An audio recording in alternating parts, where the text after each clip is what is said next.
Quiero saber cómo Quiero saber en qué consiste el programa. quiero saber, quiero saber cómo Quiero saber en qué consiste el programa. quiero saber.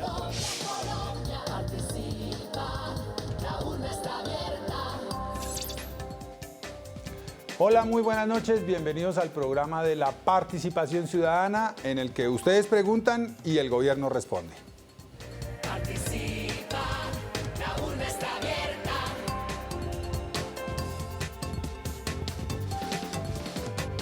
Y quien va a responder esta noche es la doctora Paula Gaviria, la actual consejera presidencial para los derechos humanos, con quien hablaremos sobre las dudas que ustedes puedan tener del punto 5 del acuerdo que acaba de cerrarse entre el gobierno colombiano y las FARC, las víctimas del conflicto. Doctora Paula, bienvenida, muchas gracias. Jaime, muchas gracias. Es un gusto para mí poder explicarle a la ciudadanía el paso tan importante que dimos hace pocos días en Colombia. Y aunque ella está hoy aquí, aunque ella está hoy en la Consejería de Derechos Humanos, como bien lo sabemos es nuestra consejera, pues resulta que cuando estaba funcionando la mesa de negociaciones en La Habana, la doctora Paula era la directora de la Unidad para la Atención y Reparación Integral de Víctimas, ¿cierto, doctora? Sí, Jaime. ¿Desde cuándo está en la Consejería de Derechos Humanos? Fui nombrada por el presidente a partir del 3 de junio de este año. 3 de junio, julio, agosto, o sea que ya casi 3 meses. Estoy próxima a cumplir 3 meses. Bueno, muy bien. ¿Y cómo va eso? Muy contenta. Bueno, pero hoy vamos a hablar de víctimas. Perfecto. De lo que usted ayudó a construir en ese acuerdo. Sobre este tema, ustedes, señores televidentes, pueden preguntar lo que quieran, de verdad, a través de nuestras líneas telefónicas en Bogotá, 566-2232 y la línea gratuita a nivel nacional 018.000 91 99 69. Se lo repito, en Bogotá 566-2232 y la línea gratuita a nivel nacional 018.000 91 99 69. No olviden que el texto completo del, póngale cuidado cómo se llama, Acuerdo Final para la Terminación del Conflicto y la Construcción de una Paz Estable y Duradera. Se lo repito, Acuerdo Final para la terminación del conflicto y la construcción de una paz estable y duradera. Está disponible para su consulta de manera fácil, gratis, a través de las páginas web www.altocomisionadoparalapaz.gov.co, equipopazgobierno.presidencia.gov.co. En esas dos páginas ustedes pueden consultarlo. También pueden utilizar Twitter para conocer los detalles del acuerdo en las cuentas especiales @comisionadopaz y @equipopazgov. @comisionadopaz, @equipopazgov para que ustedes puedan preguntar lo que quieran. Doctora Paula, este es un programa de preguntas y respuestas, pero yo necesito que usted en 30 segundos le diga a los televidentes ese punto 5 de qué se trata. Jaime, el punto 5 acordado el 15 de diciembre es tal vez el punto más importante del acuerdo final. Es el que pone en el centro a las víctimas del conflicto, donde se plantea un sistema integral de verdad, justicia, reparación y no repetición, y se suscriben unos importantes compromisos con los derechos humanos para que nunca más en Colombia tengamos tanto sufrimiento y tanto dolor. Dentro del mecanismo del sistema hay un énfasis en el tema de verdad, un énfasis importante en el tema de justicia, una jurisdicción especial para la paz, un énfasis en las medidas de reparación para la construcción de la paz y, por supuesto, unas líneas de compromiso con la no repetición. Desarrollemos esos temas a través de las preguntas de los televidentes, ¿le parece? Perfecto, Jaime. La primera pregunta nos la tiene el señor Carlos Eduardo Parra para que todos la escuchemos. ¿Qué quiere decir justicia transicional?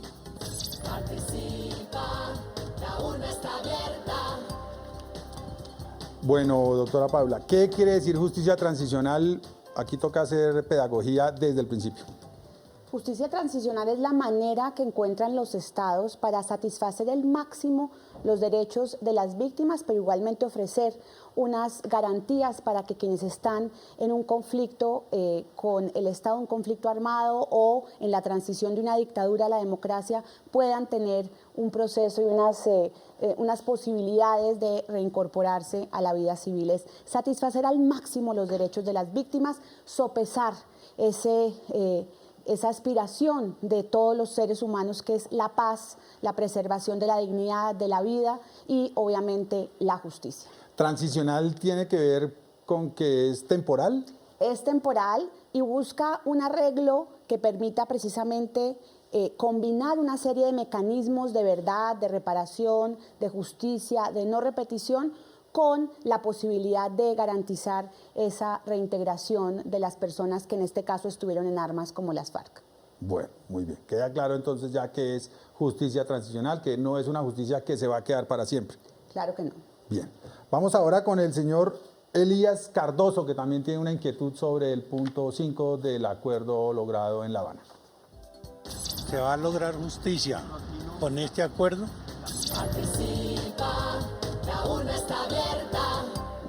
La pregunta del millón, que a muchos colombianos les causa curiosidad, porque no creo que haya una respuesta definitiva, pero ¿qué podemos decirle al señor Cardoso? Pues hoy pasó una cosa muy importante para el proceso de paz en Colombia, Jaime, y fue que se pronunció la fiscal de la Corte Penal Internacional sobre el acuerdo final. Y ella pone el énfasis en que el acuerdo es un acuerdo que garantiza justicia, que satisface los derechos de las víctimas. Esto nos lo han dicho muchos expertos internacionales. Es el primer acuerdo de todos los que se han hecho en historias de dictaduras a democracias, de conflictos a paz, que realmente pone en el centro a las víctimas y garantiza que no haya impunidad. La justicia en este caso está prevista a través de una jurisdicción especial, pero sobre todo de un sistema integral. Para las víctimas no solamente es el tema del cumplimiento de unas sanciones, del pago, digamos, de unas condenas por una investigación, por, digamos, un proceso de rendición de cuentas, sino también es qué tanta verdad podemos obtener, qué tanta reparación podemos obtener. Y la señora fiscal de la Corte Penal Internacional dice: celebro, felicito a la mesa de conversaciones, al gobierno colombiano, porque este acuerdo es un acuerdo de justicia. Escuchaba la frase de que la idea era lograr el máximo de justicia. No se alcanzará la totalidad de la justicia, pero sí el acuerdo va dirigido a encontrar, brindar la mayor cantidad de justicia posible. Claro, ¿A eso está enfocado o no? El Estado tiene una obligación y tiene el deber de investigar.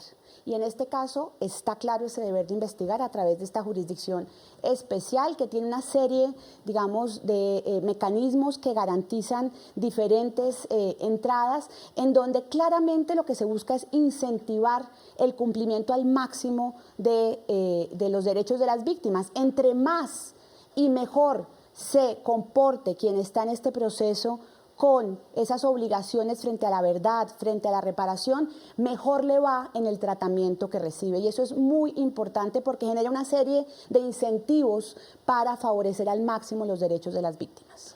Tenemos una llamada desde Florencia, en Caquetá. Don Rafael, buenas noches, bienvenido. Sí, buenas noches. ¿Qué pregunta tiene, don Rafael? No, la pregunta no es pregunta, es para hacerle un aporte a la doctora Paula Gaviria, ya que ella está muy cerca a mi querido presidente Juan Manuel Santos, y es que yo miro aquí en el departamento del Caquetá y en el Putumayo y en el campo, que la gente está muy desconcertada con respecto a un pago que se le va a hacer a los guerrilleros del 90% del salario mínimo. Entonces, a mí me gustaría que el gobierno nacional hiciera un balance y le dijera al pueblo cuántos paramilitares fue que el gobierno del doctor Uribe también les pagó y que eso quedó en el limbo porque no supimos cuántos fueron. Entonces, la gente sí está preocupada ahora porque se le va a pagar a los guerrilleros, pero nunca se preocupó en el gobierno del doctor Álvaro Uribe, el Gandhi colombiano. Vale, don Rafael, muchas gracias. ¿Cuáles fueron los costos qué costó esa transacción que se hizo con los paramilitares? Vale, muy bien, muchas gracias. ¿Qué podemos decirle a don Rafael? Porque, pues, sí, es un planteamiento interesante. Sí, es entendible, la gente lo pregunta, y el otro día oía de una manera muy pedagógica explicar a la persona que estuvo a cargo del proceso de reintegración mucho tiempo y que es plenipotenciario, negociador en La Habana, el doctor Fran Perl. Él explicaba que los montos que quedaron en el acuerdo final Si los comparamos con los que se entregaron en su momento a las personas que estuvieron en el proceso de Justicia y Paz, son inclusive menores. Inclusive hay gente que también pregunta, ¿por qué les vamos a dar a ellos unos beneficios y tanta gente en Colombia que necesita? Por ejemplo, las víctimas. Y explicaciones salen rápidas. Uno, tenemos una ley de víctimas que venimos cumpliéndola a las víctimas, nos anticipamos a atenderlas y a repararlas de una manera profundamente responsable, como quiso que fuera el señor presidente. Y segundo, si estas personas están tomando la decisión de dejar las armas, de convertirse en un partido político, lo mínimo que podemos ofrecer nosotros para garantizar la no repetición y su inclusión real en la vida civil es darles un mínimo de garantías, que tengan condiciones de salud, que tengan condiciones de educación y que tengan obviamente la posibilidad de ser productivos, de tener unos ingresos y poder brindarle oportunidades también a sus familias y a sus comunidades. Bueno, y además este es otro momento del país. Estamos en 2016, muy diferente al momento en el que se hizo la otra negociación. Debemos concentrarnos aquí y dejar de mirar de tanto para atrás. Hoy es hoy. Está claro, Jaime, pero es bueno un poco mirar al pasado para mirar lo positivo. Este acuerdo final Lo positivo, sí. Fue desarrollado de una manera muy responsable, muy concienzuda, tomando en cuenta experiencias para no repetir, por ejemplo, de Justicia y Paz, pero también experiencias internacionales. Entonces, estos puntos que se deben leer de una manera integral, finalmente son el reflejo de un ejercicio muy cuidadoso, pero también de tratar de aprender de los errores del pasado y de las lecciones aprendidas de procesos, concretamente como el de Justicia y Paz. ¿Conoce Chivolo? Sí, claro, conozco la Casa del Balcón, que hicimos como una medida de reparación en su momento, desde ahí despachaba Jorge 40, y esa casa hoy es una casa en donde se construye democracia, donde los habitantes de Chivolo se reúnen, donde hay una biblioteca, donde hoy se respira paz. Pues desde Chivolo, en el Magdalena, nos llama el señor Dairo Contreras. Don Dairo, buenas noches, ¿qué quiere preguntar? Buenas noches, dos preguntas le tengo a la doctora Paula Gaviria. Bueno. Sí, Dairo. Doctora Paula. Lo oigo. Aló. Dígame, don Dairo, pregunte. Bueno, la primera es, ¿qué va a pasar con las víctimas primero antes que el otro conflicto? Si nos van a atender o no. La segunda es... ¿Aló? Sí, señor, lo estamos oyendo. Sí, bueno, la segunda es, a mí me llamaron desde diciembre para un pago de una vía administrativa y es la hora y nada, no sé qué pasará. Esa es mi inquietud, que la doctora me la responda. Muchas gracias. Gracias, Dairo. ¿Qué le podemos decir al chivolense? Pues lo primero es que las víctimas están desde antes de este acuerdo, de esta negociación, en el centro del interés del gobierno nacional. Es el primer país que inicia un proceso tan ambicioso de reparación en medio del conflicto. Y lo hemos hecho de una manera en la que hemos llegado ya a casi 700.000 víctimas reparadas, son 680.000 a la fecha. Es la cifra más alta que cualquier programa de reparación ha logrado en el mundo. Sin embargo, nos falta mucho. 680.000, Jaime, es la cifra, digamos, más grande de la historia de los programas de reparación. Sin embargo, esto no nos satisface. Faltan muchas víctimas por atender. Creemos firmemente que el fin del conflicto es una gran oportunidad para poder volcar los esfuerzos del Estado, los recursos también del Estado, a garantizar que todas las víctimas sean atendidas y reparadas. Y obviamente, Dairo, el proceso es un proceso que tiene un orden gradual, que tiene una planeación. Si usted fue llamado en diciembre, es muy probable que dentro de muy poco se comuniquen con usted para proceder con su proceso de reparación, pero entendamos que son 8 millones de víctimas y son 6 millones las que tenemos que atender y que vamos llegando gradualmente a cada una de ellas. Toca con paciencia. Les recuerdo las líneas desde Bogotá 566-2232 y línea nacional gratis 018-091-9969. Por ahí nos está llamando don Juan Carlos Gutiérrez en Suachoque, Cundinamarca. Juan Carlos, buenas noches, bienvenido. Buenas noches. Dígame su pregunta. Para participar ahí, que como digo, mire, de acuerdo al punto de vista de lo que hemos escuchado y sigo escuchando, yo prefiero 10.000 fusiles hechos medallas en 100.000 medallas por entregar las armas a toda esa gente que se desmovilizan y aportan, si no les damos la oportunidad de que se resocialicen y lleguen a la vida civil, cada día va a ser peor y cada día más desangrado el país, y mientras que los que tienen plata y los hijos pueden ir a las universidades van tranquilos, mientras que los hijos del campesino, de los más pobres, uno de los senadores que están allá sentados van a coger un fusil y poner el pecho como los ponen los campesinos que hoy en día están así. ¿Por qué? Porque nunca les han prestado una atención a tiempo. Y qué bonito, para mí, la mayor felicidad no es la plata que uno tenga, la mayor felicidad es la paz que uno tenga con todas las personas y poder dejar un legado a todos los demás. Juan Carlos, muchas gracias. Es una buena conclusión. ¿No le parece? No, es un mensaje muy lindo y recuerdo esta semana el presidente ha tenido la oportunidad de acompañar a los medallistas olímpicos, hoy despidió también... ¿Ayer vinieron? Ayer vinieron, hoy despidió a los que se van a los Paralímpicos, sí.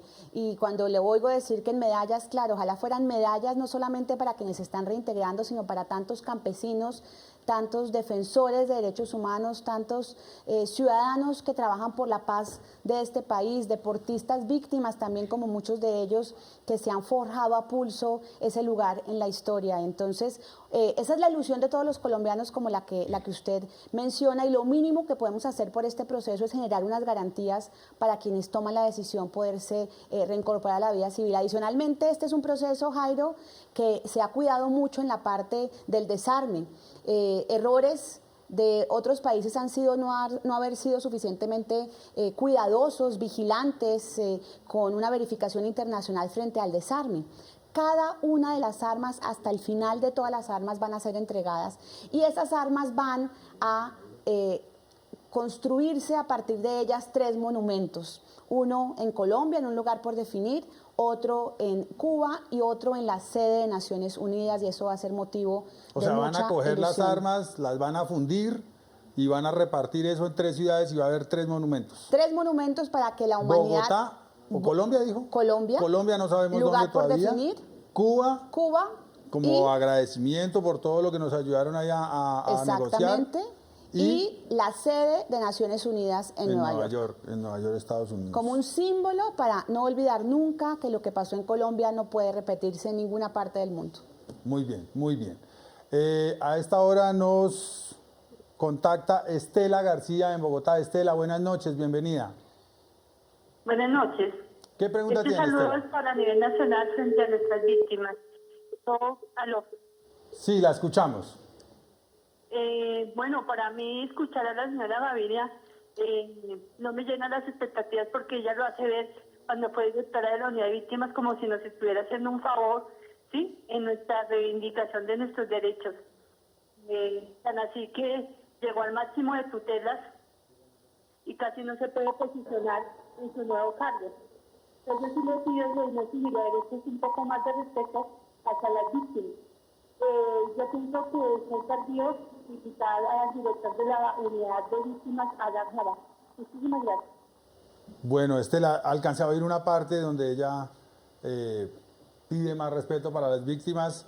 Estamos seguros y tranquilos de que la doctora Paula ha actuado con la mejor buena intención y con resultados como todo. No todo es posible en la vida, pero... No, me parece importante la pregunta para Sí. aclarar varios puntos, Jaime. Uno de ellos es que el enfoque que tiene la política de víctimas, no solamente que yo hubiera estado dirigiendo la unidad para las víctimas, sino el enfoque que trae la ley y que es el que se ha promulgado en estos ya 5 años de implementación, es de que son derechos de las víctimas, no son favores. Sí, no el son Estado favores. no tiene, ni es generoso, ni es dadivoso, Ni es sino por que buena gente. es una obligación y el Estado reconoce su responsabilidad. Otro tema es el esquema, digamos, de la tutela y la masividad. Lo que pasa en la unidad para las víctimas es una situación bastante delicada en términos de el uso que se le da a la tutela. Lo que explicábamos hace poco es, estudios de la Agencia de Defensa del Estado demuestran que el 70% de esas personas que presentan la tutela necesariamente no son las que más lo necesitan. Y es un llamado también importante a ser solidarios con quienes realmente lo necesitan, porque se satura el sistema, no se puede cumplir con las obligaciones respecto a los más vulnerables y lo que tenemos son funcionarios con un montón, digamos, de tutelas encima que no tienen cómo cumplir con sus obligaciones. Entonces, creo que el punto aquí más importante es que se trata de derechos y que se trata de derechos que han sido violados a un número muy grande de colombianos. Esto es un número que no tiene ningún país del mundo y es un desafío descomunal para el Estado colombiano realmente atender y satisfacer los derechos de cada una de las víctimas que ha dejado el conflicto. Doctora, usted que estuvo ahí cerca de eso, en el punto 5, ¿usted qué cree que es lo más importante que hay para las víctimas del conflicto en Colombia? ¿Cuál cree que es el mayor logro de ese punto número 5? Yo creo definitivamente que es el reconocimiento a las víctimas y ese modelo que se crea con el sistema, porque no es solamente un tema de justicia, como decía antes, es esos mecanismos judiciales y extrajudiciales, esa combinación para rendir cuentas, pero al mismo tiempo satisfacer derechos. Entonces, tenemos una comisión de esclarecimiento de la verdad, la convivencia y la no repetición, una unidad para la búsqueda de personas dadas por desaparecidas, tenemos una jurisdicción especial para la paz, tenemos unas medidas de reparación que contribuyen a la paz y tenemos la no repetición. Es esa combinación de medidas en donde se busca es satisfacer al máximo los derechos de las víctimas. Así que es ese reconocimiento a sus derechos y tal vez también un reconocimiento a su voz, porque ese punto de víctimas es un punto que se construyó con las víctimas. Recordemos, sí, Jaime, que fueron 60 víctimas a la mesa de conversaciones, que fueron escuchadas por ambas partes y con base a La Habana en 5 momentos, y que con base en esos testimonios, en esas propuestas, además de todas las que se escucharon en Colombia, es que la mesa de conversaciones también construye y, digamos, termina con este punto 5 de víctimas el 15 de diciembre del 2015. A las 7:22 vamos a Barranquilla, allí está nuestro televidente Carlos Ortegón. Carlos, buenas noches, bienvenido.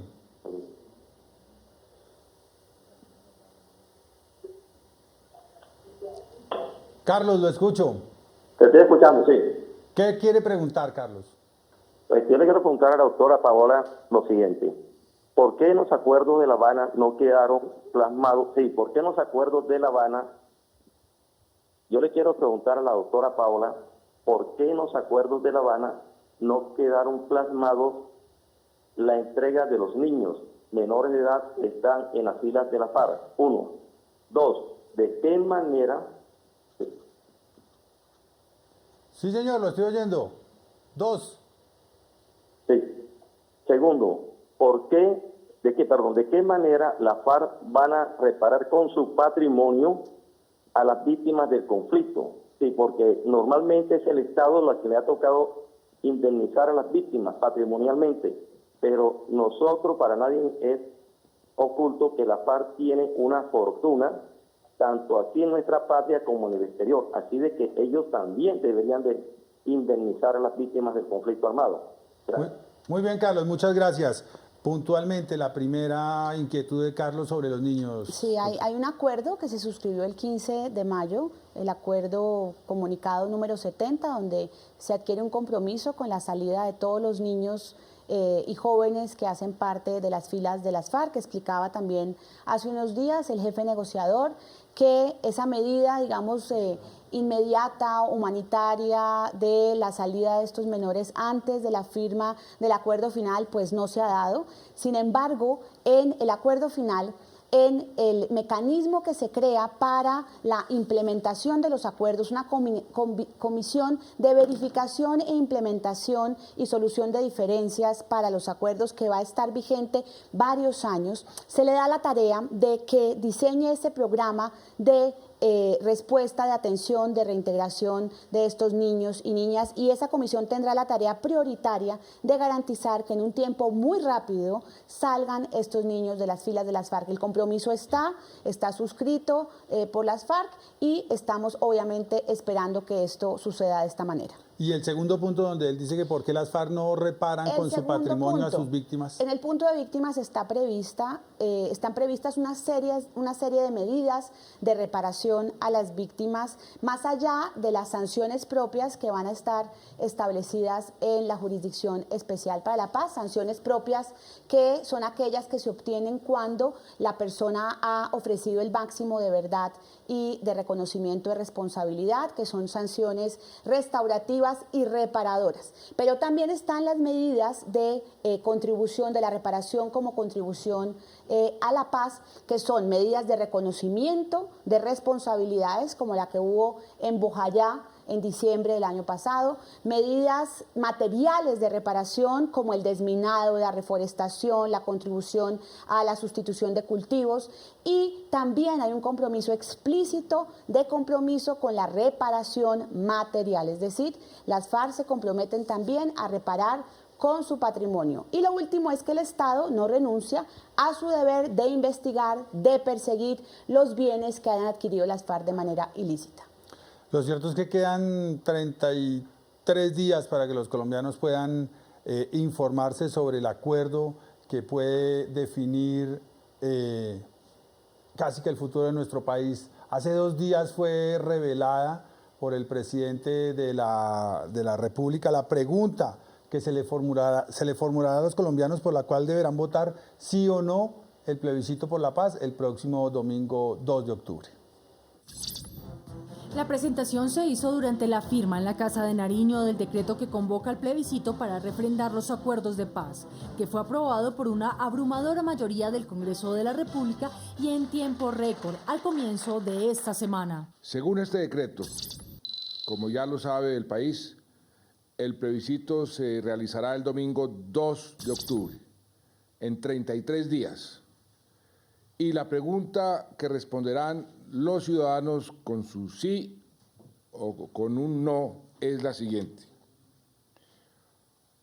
¿Apoya usted el acuerdo final para la terminación del conflicto y la construcción de una paz estable y duradera?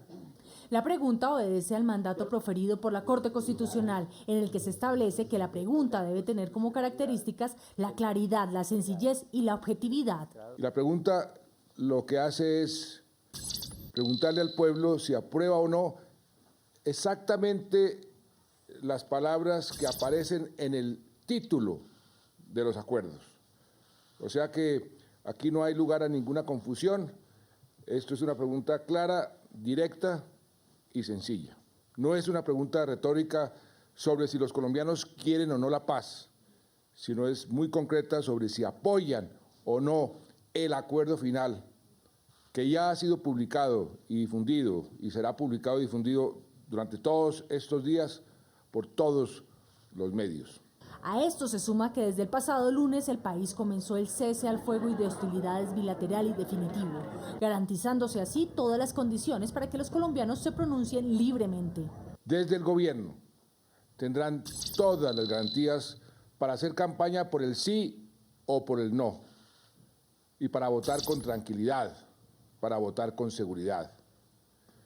Las 3 ramas del poder público se han pronunciado sobre este plebiscito. La Corte Constitucional, el Congreso de la República, aquí está su presidente del Senado y el presidente de la Cámara, y ahora se pronuncia el Ejecutivo con este decreto. Más legitimidad es imposible. Ahora solo falta el voto del pueblo colombiano. Se espera que a través de este mecanismo todos los ciudadanos den un sí a este acuerdo para enterrar definitivamente medio siglo de guerra y comenzar la era de la paz. 7:30 de la noche, a esta hora nos contacta desde Agua Azul en Casanare el señor William Vallejo. Señor Vallejo, buenas noches, lo escuchamos. Sí, muy buenas noches, mi doctora, buenas noches. Gusto saludarlos. Que yo quería formular es un tema de se hablan del conflicto, reparación de víctimas. Nosotros tenemos un problema de una reparación de una víctima del 2002 que lo mataron los paramilitares de aquí del Casanare, Martín Llanos. Un hermano, se llama Walter Nelson Vallejo Garzón. Nosotros, los amigos que mataron en junta con él ya hace tiempo, el gobierno lo reparó. Entonces, nosotros llevamos un proceso desde cuando eso. Estamos cansados ya yendo del gobierno a las oficinas que nos mandan y no dan solución a eso de la reparación de mi hermano. Mi mamá, pues mi hermano, él murió, él no tenía hijos ni nada, la que está al frente de mi mamá. Ya mi mamá está cansada de ir por allá, eso de pique paz, a lo de tesorería. Ustedes que hablan de paz, hablan ahorita con ese proceso que llevan de reparación a víctimas. Mi doctora, ¿qué solución nos da sobre eso?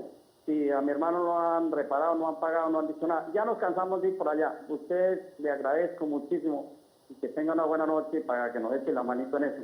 Gracias, muy amable. Don William, muchas gracias. Su hermano fue víctima de los paramilitares en 2002, de Martín Llanos, que asoló esa zona del país. ¿Qué le podemos decir al señor Vallejo?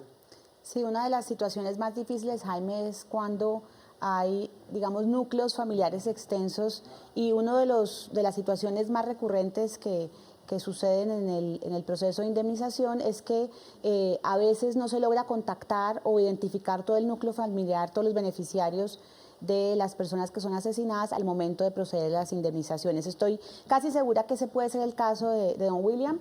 En la ciudad de Yopal hay una oficina de víctimas, la unidad para las víctimas. De todas maneras, aquí podemos, como lo hemos hecho en otras ocasiones, tomar los datos y pasar la información a la unidad para que se comuniquen con usted a la mayor brevedad y le aclaren cuál es el procedimiento para este tipo de situaciones. Muy bien, vamos a unos mensajes institucionales y al regreso seguiremos contestando preguntas sobre el punto 5 del acuerdo logrado en La Habana.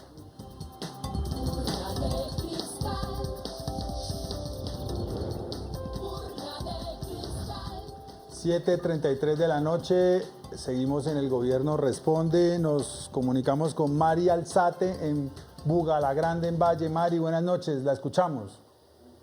Sí, buenas noches. Mi pregunta es muy puntual para la doctora Paula Gaviria.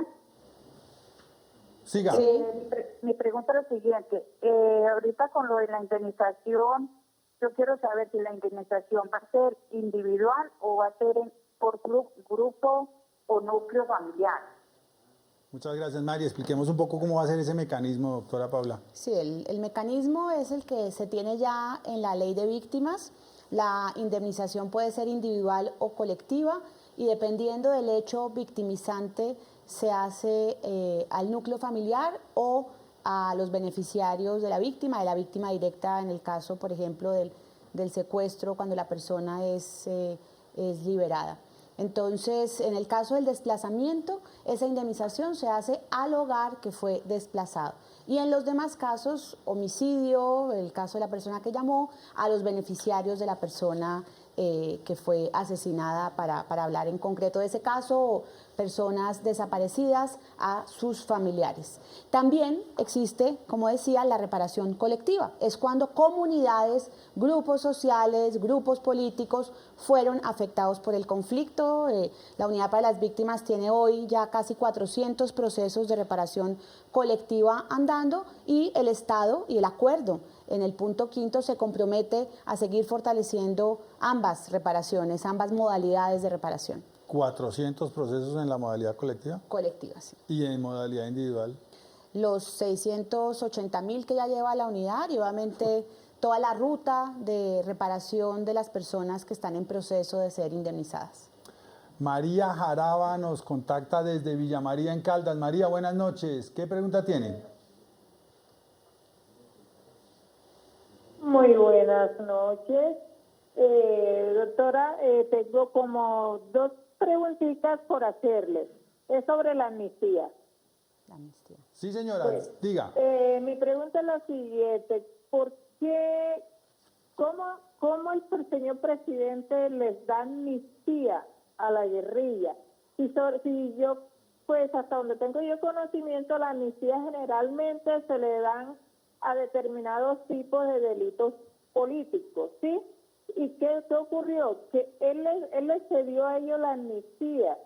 ¿Y qué pasó con eso? De que la guerrilla ahí logró la extinción de toda responsabilidad y sus antecedentes, bien sea civil o penal. Y con eso esa puede ir más allá del perdón y convertirse en una vía de impunidad, ¿sí? Viendo de que ellos tienen muchos delitos de lesa humanidad. La segunda pregunta mía es esta: ¿cómo el presidente dice, no, llegó la hora del perdón? ¿Cómo le pide él, por ejemplo, a mí, que soy una persona desplazada, que soy una madre que tiene un hijo que quedó amputado, que perdió una pierna por unas minas y todo eso? Eso no es fácil de olvidar, eso no es fácil de perdonar. ¿Ah? Entonces, ahora yo digo una cosa. ¿Ah? ¿Cómo el gobierno, cómo el señor presidente le pide a eso a nosotros, las personas que somos de poblaciones especiales, que tenemos a nuestros hijos con esas lesiones, nos pide un perdón hacia esas personas? Ahora que también les da vía libre para que en el 2018 ellos puedan entrar en la política. Entrega el señor presidente a nosotros los colombianos de esa manera a la guerrilla. María. Gracias, María. No sé si estaría bien resumida la primera. ¿Cómo evitar que la amnistía termine en impunidad? Es un poco la cuestión de doña María. Y doña María, digamos, está parcialmente informada frente a que sí, la amnistía es para la rebelión, pero también para los delitos conexos con la rebelión, y están prohibidas, doña María, las amnistías absolutas. Eso fue otra época cuando no existía la justicia transicional. Pero sí, para garantizar ese tránsito a la vida política y ese acuerdo que sea satisfactorio y que sea, digamos, la garantía de una paz estable y duradera, se tiene que buscar la máxima amnistía posible sin ser absoluta. Están excluidas de las amnistías y quedó en el acuerdo final, en el acuerdo de víctimas, en la Jurisdicción Especial para la Paz, los delitos como los crímenes de guerra y los crímenes de lesa humanidad. Esos delitos van a ser investigados con la obligación que tiene el Estado, su deber de investigar es irrenunciable, así sea en un marco de justicia transicional. Eso es lo que quedó acordado en el punto de justicia, doña María, no va a haber impunidad, esos delitos van a pagarse con una serie de sanciones como quedó establecido allí. Y lo segundo. Lo del perdón. María, los que tenemos que pedirle perdón somos nosotros a usted. Eso nunca le debe haber pasado ni a usted ni a su familia. Cuando el presidente habla de ese perdón, es otro tipo de perdón. Nunca el perdón que tenemos que pedirle a personas como usted. Al contrario, ustedes han sido profundamente generosos y generosas porque han mantenido la esperanza a pesar de tanto sufrimiento. Y nosotros como Estado tenemos la obligación de atenderlos y de repararlos, y obviamente me interesaría mucho poder entrar en contacto con usted, remitir obviamente toda su información a la Unidad para las Víctimas, porque ahora es sobre todo el momento para reforzar nuestra atención y nuestra respuesta como Estado, sobre todo a personas como usted que están en una condición también de discapacidad, como usted relata. Bueno, muy bien. Nos comunicamos con Javier Rico en Facatativá, Cundinamarca. Javier, buenas noches. ¿Qué quiere preguntar? Buenas noches, muchas gracias y felicitarlos por el programa. Bueno, rápidamente, mire, nosotros somos fieles testigos, manejamos una fundación aquí en la ciudad y mire que créame que en todo el país nos han llegado personas desplazadas, personas que han sufrido directamente el conflicto, y tamaña sorpresa que le tenemos a ustedes ahí. Prepararon un tema para la paz, lo prepararon, un video aquí en la ciudad Facatativá, en el Parque Arqueológico Piedras del Turno, nuestro símbolo. Eso lo tiene el doctor Rafael Pardo hace 2 meses. Pero la idea, ¿cuál es? Entrar en contacto con el doctor Rafael Pardo para ver qué opina de lo que se le envió a la presidencia hace 1 mes. Lo dejamos allá el video, pero quisiéramos estar en contacto con él directamente e invitarlo a que conozca la todo lo que se está haciendo con las personas desplazadas y que han sufrido las víctimas del conflicto aquí en nuestra ciudad, que han llegado de todo el país. Quisiéramos que miraran esa experiencia de las mismas personas afectadas haciendo un video para la paz. No sé cómo pudiéramos entrar en contacto con la funcionaria de los derechos humanos, que no se nos pierda este enlace y poder hablar con el doctor Rafael Pardo y mostrarle las experiencias extraordinarias que hemos tenido aquí en la Fundación. Vale, Javier, muchas gracias. Bueno, con el doctor Pardo, pues podemos comunicarnos en el conmutador de Palacio. Y con la doctora, Sí. ¿cómo podrían hacerse? No, yo me encargo de reactivar De hacerle el link. ese contacto. Experiencias como esas son las que claramente nosotros necesitamos que se multipliquen con el acuerdo final y con la construcción de la paz. Lo que empieza ahora realmente es, digamos, un proceso muy fuerte de solidaridad, de respuestas, de colaboración entre todos los colombianos, y ese mensaje que usted dice que las víctimas en Facatativá, entiendo, están dando a favor de la paz, claramente nos interesa conocerlo. Entonces, ¿Y cómo? ¿Algún mail? Hacemos ese contacto. Ahorita, no sé, tenemos la posibilidad Sí, de tomar los datos sí. de Javier. Mañana le mandamos un correo electrónico y empezamos a conversar para poder conocer esa experiencia tan valiosa. Entonces, Javier y los otros oyentes que no quedaron satisfechos con la respuesta, televidentes que no quedaron satisfechos con la respuesta, lo que quieran, por favor, comuníquense al número donde se comunicaron y nos dejan un nombre y un correo electrónico para poder enviárselo a la consejera de Derechos Humanos, y ella se compromete aquí con nosotros y con ustedes a responder sus inquietudes en un término prudencial. Estamos en Sí, eso, ¿verdad? señor, esa es la idea. Bien. Vamos con una pregunta que nos hace desde Bogotá la señora Cindy Celis. Y mi pregunta es, ¿quién le va a garantizar a los colombianos que lo sucedido con las FARC no vuelva a ocurrir? Participa, la urna está abierta. Esta duda es de Cindy y de 40 millones de personas. Sí. ¿Cómo cómo se puede garantizar que eso no...? Sí, lo primero es que esto es un compromiso de todos los colombianos. De todos. La indiferencia, la pasividad frente a lo que pasó en Colombia tiene que ser cosa del pasado. Depende de todos también ser solidarios con quienes fueron afectados por el conflicto y garantizar condiciones también para que esas vulnerabilidades no vuelvan a estar. Pero sobre todo, obviamente, cumplir con los acuerdos. Los acuerdos están hechos para garantizar la no repetición, sobre todo el punto 3, que es el punto del fin del conflicto, que es el punto de lo que se conoce como la entrega, el DDR, que se conoce también como la manera de garantizar esos compromisos de quienes dejan las armas, y obviamente la verificación. Como decíamos antes, el punto 6, que fue el último punto, Sí. es un punto dedicado a ese monitoreo.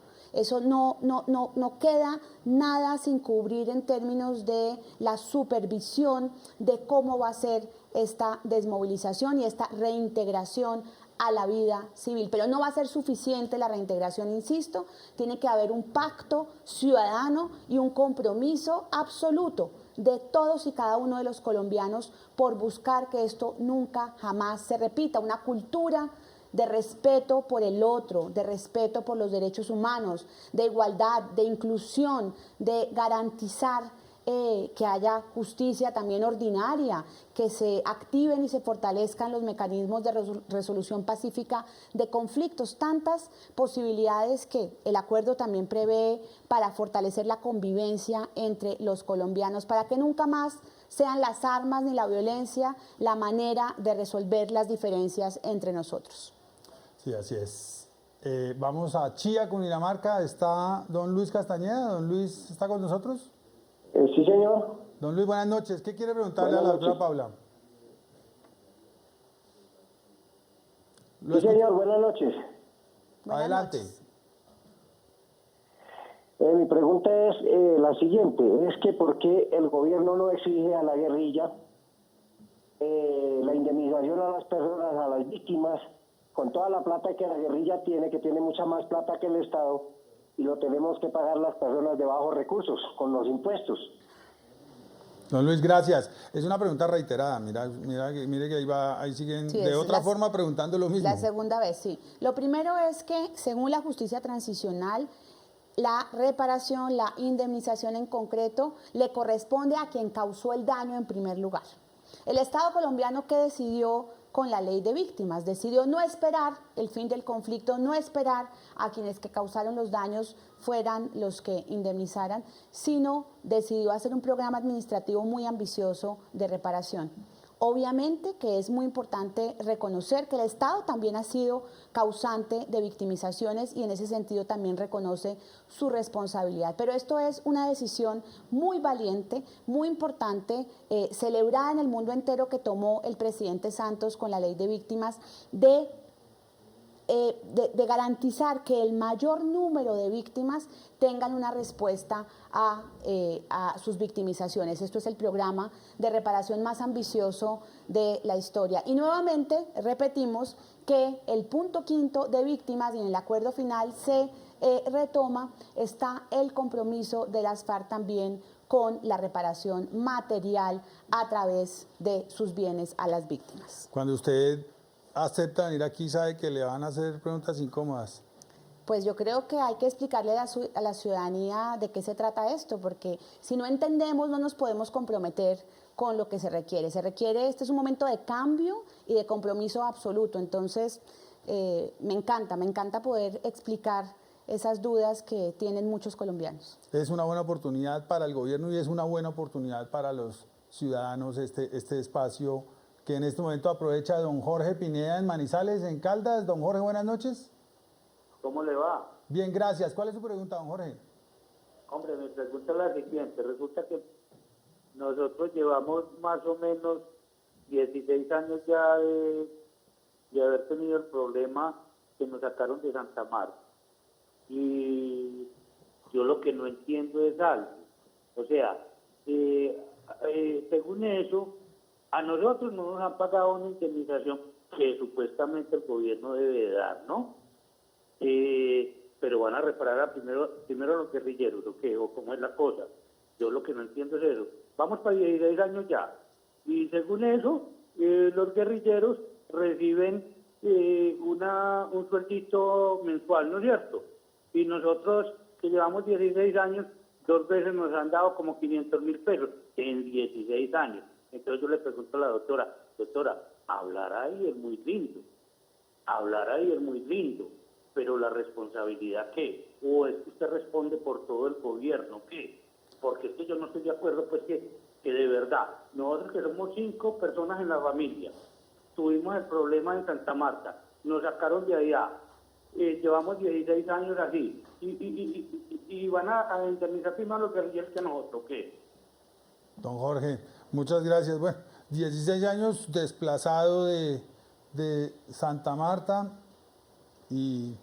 Yo creo que aquí se repite también como en otros casos, es importante conocer el caso concreto. El Estado viene con una política de atención a los desplazados muchos años, más de 10 años de atención a la población en situación de desplazamiento, con una política de entregar unos subsidios que finalmente lo que nos dimos cuenta es que no estaba realmente cambiando la vida de estos ciudadanos. Hace 2 años se emprendió un cambio en la política para garantizar realmente darle oportunidades a esta población, pero claramente estamos hablando de uno de los países con más víctimas desplazadas en el mundo. Hace poco ACNUR sacó el informe global, el mundo tiene hoy 64 millones de desplazados y Colombia, digamos, tiene activos para ser atendidos un poco más de 5 millones. Entonces, es una situación que es masiva, no es un contexto normal, esto es totalmente anormal. Ningún país tiene esta masividad y habría que ver el caso concreto porque estoy segura que la atención se ha brindado, la Unidad para las Víctimas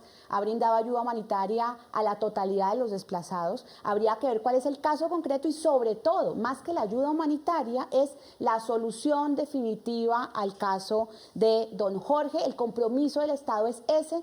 la oportunidad que nos da el fin del conflicto es esa también. Hace poco le escuchaba decir al director de la Unidad para las Víctimas, el doctor Alan Jara, que va a ser... Que fue víctima. Que es víctima del conflicto, del secuestro, muy doloroso. Él decía, el fin del conflicto va a ser una oportunidad para poder tener mejores recursos, para poder reparar a las víctimas. Y es cierto, y en el acuerdo final y en el punto 5 está el compromiso del Estado colombiano, no solamente de las FARC, del Estado colombiano de lograr la reparación integral de todas las víctimas del conflicto. ¿Qué es lo que pasa? Que empezamos antes de que se terminara el conflicto. Situación excepcional, ningún país del mundo, repito, lo había hecho, pero no quiere decir que el compromiso no continúe. El compromiso es serio por parte del Gobierno Nacional de llegar a cada una de las víctimas del conflicto. Don Jorge, aproveche esta oportunidad, déjenos un correo para que le puedan ayudar a encontrar una respuesta a ese caso que lo aqueja a ustedes desde hace 16 años, que, como bien decía la doctora Paula, pues no tiene justificación. A esta hora nos comunicamos con Carmen Basante en el departamento de Nariño. Carmen, buenas noches. Buenas noches, doctor. ¿Cuál es su pregunta, Carmen? Mi pregunta es, lo que pasa es que yo hace un año hice el PARE para indemnizarme, Sí. y recibí una ayuda hace como un mes y me dijeron que contara 20 días y que ya fuera a averiguar para indemnizarme. ¿Será cierto? Bueno, muchas gracias por su pregunta. ¿Qué le podemos decir a Carmen? Bueno, ella habla de una cosa que la Unidad para las Víctimas denomina el Plan de Atención, Reparación y Asistencia, que es el PARI, y es contar con la mejor información de la víctima, de la familia de la víctima, para poder brindar la mejor respuesta y la mejor reparación. Si eso fue lo que le dijeron y ya están todos los datos de los beneficiarios, que yo decía como una de las primeras preguntas, eso es lo más complejo, porque hay familias extensas, familiares con los que a veces las familias no se comunican, que se dejaron de ver, etcétera, porque el conflicto también ha roto y ha fracturado familias. Entonces, si ya la unidad tiene todos los beneficiarios de esa indemnización y le dijeron que eso iba a suceder en los próximos días, pues así va a ser. De todas maneras, la unidad tiene una serie de mecanismos para ser contactada y puede usted, digamos, en unos días acercarse en Pasto también, en diferentes puntos de atención que tiene el departamento de Nariño, a preguntar por su caso. Ella utilizó una sigla. El PARI, el Plan PARI. de Asistencia, Atención y Reparación Integral. Plan de Asistencia, Atención y Reparación Integral. Y ella está en IMUES. En IMUES, digamos, tendría Ahí que le llamar a tocaría la ir a- línea gratuita 01-8911-119 y ahí le dan toda la orientación frente a su caso. Bueno, muy bien. Vamos con una pregunta desde Bogotá que nos trae el señor Edward Bonilla. Y mi pregunta es, ¿qué son los actos tempranos de reconocimiento de responsabilidad? Participa, la urna está abierta. Bueno, este muchacho Ya leyó. técnico, sí, Ya leyó. él ya leyó. Y me gusta lo que leyó, Muy porque ese bien. es el punto de reparaciones dentro del acuerdo de víctimas del 15 de diciembre. Esos actos son una manera de quienes han cometido delitos, quienes han causado víctimas, hagan un ofrecimiento y un reconocimiento de responsabilidades ante sus víctimas. Es una manera también de legitimarse, en el caso de las FARC, en su proceso y en su voluntad realmente de reincorporarse a la vida civil. Es el caso concreto para poderlo visualizar de el acto que se hizo en diciembre del año pasado en Bojayá. Las FARC, acompañadas por el Gobierno Nacional y por unos garantes, van y se reúnen con la comunidad en un acto simbólico, solemne, respetuoso de las víctimas, inclusive construido y pensado por las mismas víctimas, hacen el reconocimiento de responsabilidad genuino, donde se arrepienten y lamentan lo ocurrido con las más de 100 víctimas de Bojayá. Eso es lo que esperamos suceda muchas veces, y no solamente con las FARC, sino con otros autores de delitos graves contra las víctimas. Alcanzamos un par de preguntas de pronto con Salomón Cortés en Bogotá. Salomón, buenas noches. Muy buenas noches. Lo que pasa es que yo soy víctima del conflicto armado. Sí, señor. ¿Sí? Del conflicto armado en el Cauca. Yo fui desplazado allá con la familia y todo. Ahorita estoy solo, prácticamente solo. porque la familia se fue porque tengo un problema psiquiátrico, salí por psiquiatría de la institución. Resulta que yo ya llevo desde Acción Social fue el que me atendió el caso, todo, yo estaba con la familia, pero nunca me dieron, por un lado, a nosotros nos dijeron que nos iban a dar psicología y nos iban a dar unas terapias. Sí. A nosotros nunca nos dieron terapias por lo de tratamiento, que nos iban a ayudar para la universidad, tampoco en la universidad es nada para los hijos, no nos han apoyado en nada, ni nada de eso. ¿Usted está en Bogotá, Salomón? ¿Cómo? ¿Usted está en Bogotá? Bogotá, sí. ¿Y su familia está en Cauca? No, la familia toda la desplazaron aquí a Bogotá y todo, pero ya ahorita quedamos separados de la familia, yo estoy solo, viviendo solo, me atienden otras personas que son las que me están dando el apoyo psicológico y todo. Entonces la unidad de víctimas nos dijeron que nos iban a apoyar en ese sentido y nunca nos han apoyado. Bueno, Salomón, muchas gracias.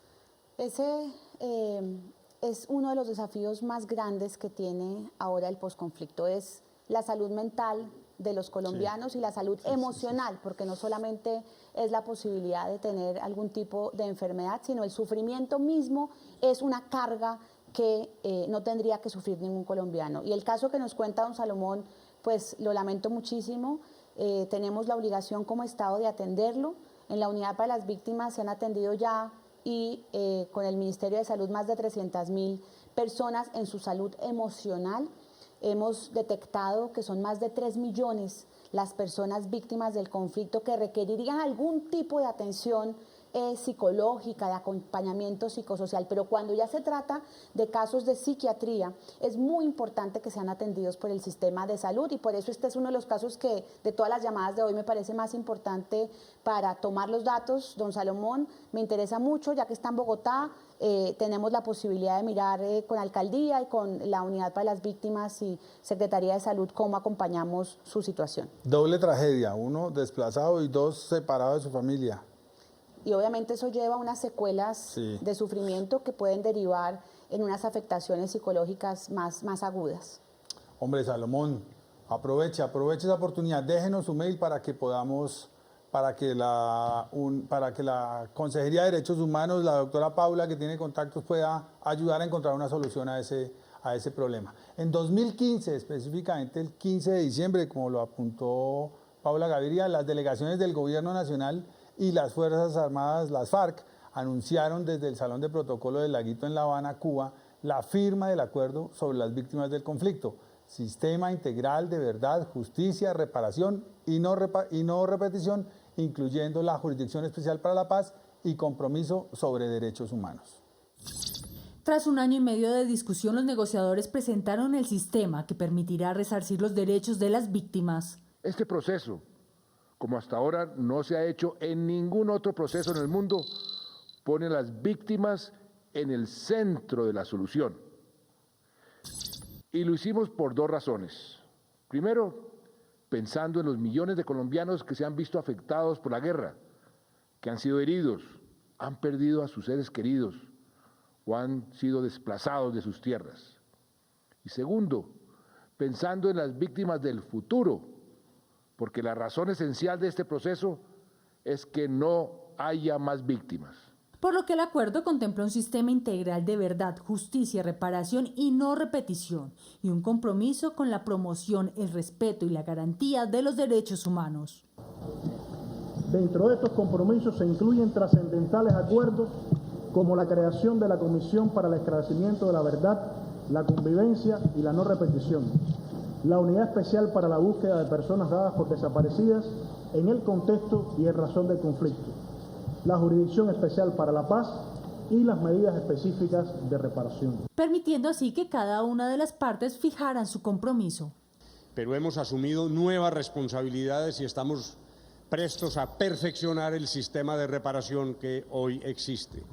Y en cuanto a las FARC, han asumido ese tipo de acciones reparadoras y también, en particular, y lo digo de manera textual, sobre la reparación material, el texto concreto del acuerdo lo que dice es lo siguiente: por su parte, en el marco del fin del conflicto y dentro de los parámetros del sistema, las FARC como organización insurgente que actuó en el marco de la rebelión se comprometen a contribuir a la reparación material de las víctimas y en general a su reparación integral sobre la base de los hechos que identifique la Justicia Especial para la Paz, la Jurisdicción Especial para la Paz.